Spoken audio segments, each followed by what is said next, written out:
quem nos condenará? Essa é a pergunta de hoje. Estudando o Evangelho, lá em Mateus 27, versículos 36, 35 e 36, nós vemos a seguinte passagem, veja se não é sugestiva. E, havendo-o crucificado, repartiram as suas vestes, lançando sortes, para que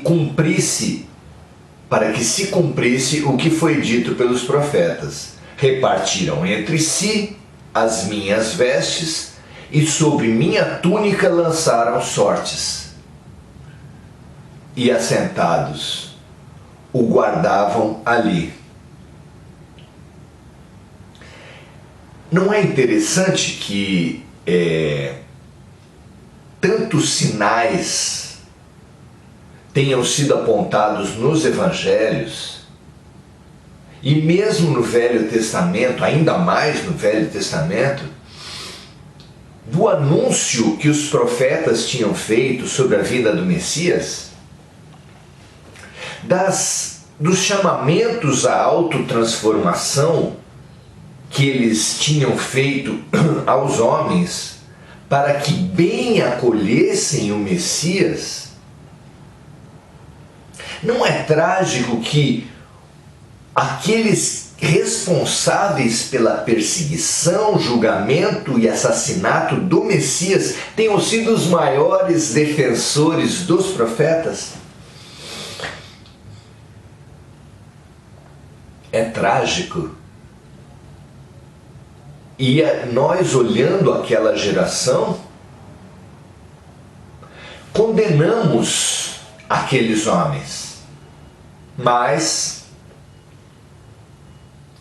não é também espantoso que o próprio Messias tenha predito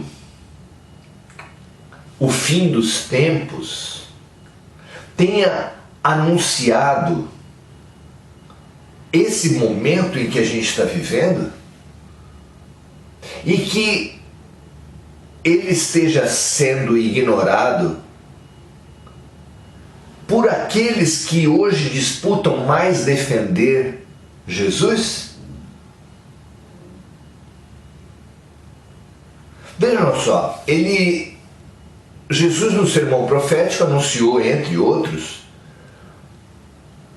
que haveria guerras, rumores de guerras, o que eu entendo ser a definição possível no linguajar de então do terrorismo, porque o terrorismo implanta um rumor de violência, uma ameaça constante,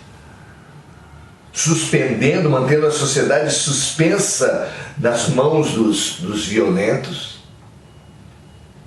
Também anunciou que haveria falsos cristos e falsos profetas, numa época marcada por escândalos de pedofilia, abuso sexual, estelionato espiritual, nas mais diferentes correntes religiosas. Também anunciou que haveria pestes, quando nós estamos vivendo exatamente uma pandemia. Também nos anunciou que haveria, que o sinal prestes ao fim seria o seu evangelho ser pregado no mundo todo, coisa que só seria possível imaginar tendo à disposição os fabulosos meios de comunicação que nós dispomos exatamente agora. E, acima de tudo isso, apontou como grande sinal do fim dos tempos, que hoje nós, no linguajar dos espíritos, nós chamamos de transição planetária, como as mortes, ali onde estiverem os corvos ou os urubus, conforme a tradução da Bíblia, lá estará ocorrendo o fim dos tempos. Não estamos nós vivendo essa abundância de mortes? E segundo anunciado, vamos viver ainda mais? E não disse o Mestre que nós deveríamos repensar a nossa atitude nesses tempos? Não olhando para trás, não voltando para pegar as nossas coisas e buscando a elevação, buscando os montes.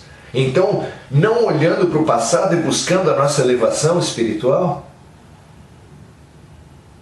E nós que dizemos seguir Jesus, estaremos observando esses fatos e principalmente observando essas atitudes que nos vão fazer bem receber a transição planetária?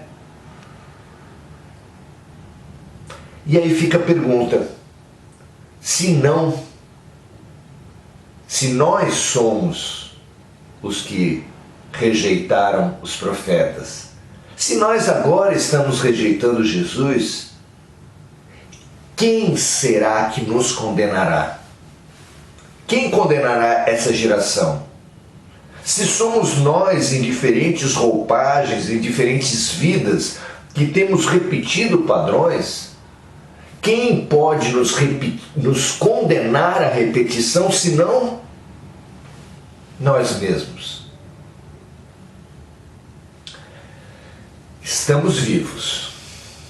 Estamos ocupando uma carteira na escola de Deus ou uma cama no hospital de Deus. E não pode ser inutilmente. Nada acontece inutilmente na programação divina. Portanto, nós temos ainda uma chance de acordarmos e não repetirmos. Ao contrário, refazermos a nossa própria história.